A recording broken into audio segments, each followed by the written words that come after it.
Okay, this is the part where I show you my panels. I've got a total of 6 panels here.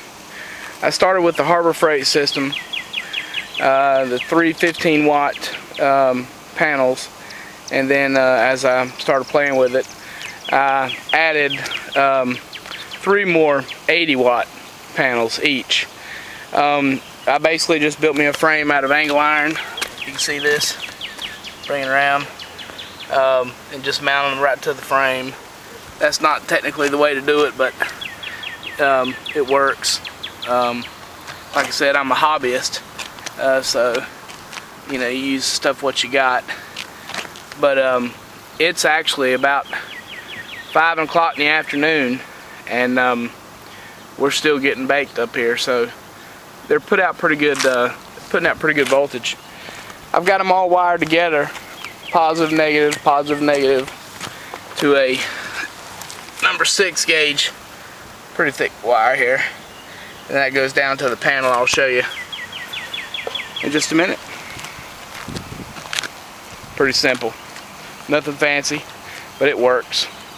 See, one of the cells here is actually cracked, and I don't know how that happened, but I actually put a meter on it, checked it, and it's still producing pretty decent voltage even though it's cracked. So even I guess the damaged ones are still got some use to them. All right, let's see the system. Okay, here's my Rinc-A-Dink power bank, battery bank. I had them level, but they kind of sunk a little bit. I got to go back and redo it. Basically, I've just got 5 batteries hooked up. The others are just spares, and got some distilled water to check them. So, because I'm using the flooded lead acid batteries.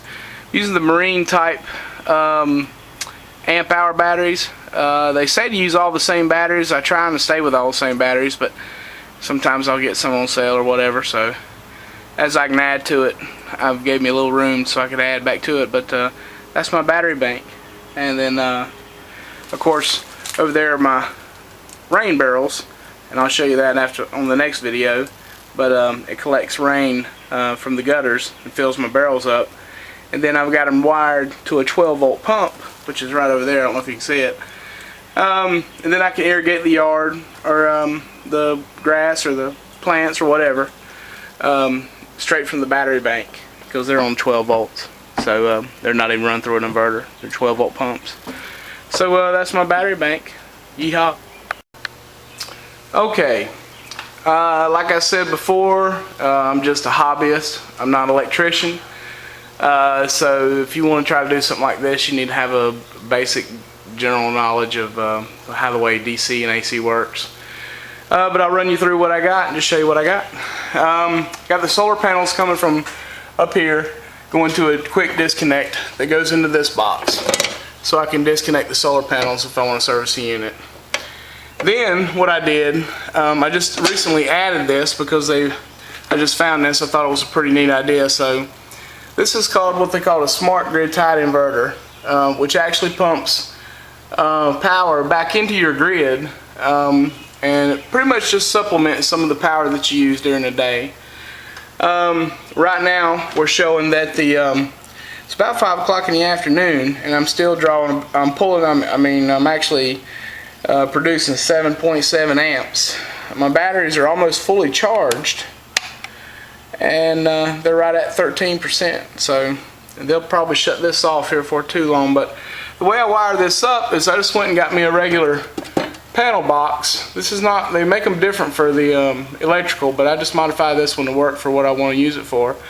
So basically this breaker right here, when I cut it on, is it runs through this, and my charge controller, and it just charges the batteries. I bought a couple of these gauges here off eBay. Just made this little box, an analog and a digital, just to see if I was it's pretty close to being right. I put them all with straight inline fuses. I just use the big car audio fuses because that seemed to work. And so basically, and then here's another disconnect. This goes to my battery bank up underneath the deck. So if I want to service that, I just pull that out and I kill the power coming back from the batteries. But if I want to pump it into my grid, like right now, I'm doing, I'm pulling about 7.7 amps. I'm gonna cut this off, and you can see how it shut that down. Now I'm gonna cut the Smart Grid and Tide inverter on, and as you see, the lights actually start blinking on it. Now the faster these lights blink, the more power it's pumping into your grid. And I actually tested this, and I'll show you on another video when I get more time, but I actually tested this, and I turned all the breakers off in my panel, and every breaker but what was feeding this particular outlet right here, which I've got it plugged into. And I actually got my meter to spin backwards. I've got the old style meter, so I don't have the digital style, but as you can see, it's flashing pretty good.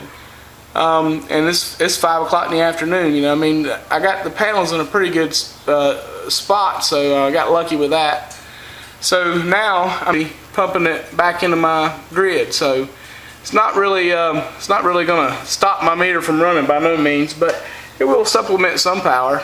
So when my batteries are fully charged and I don't use them for a while, I've had this thing now running for about 2 weeks, and it seems to run pretty good. And then in the middle of the day when I have pumped up to about 20 amps, and when I'm pumping up about 20 amps, this thing right here, it flashes about like that.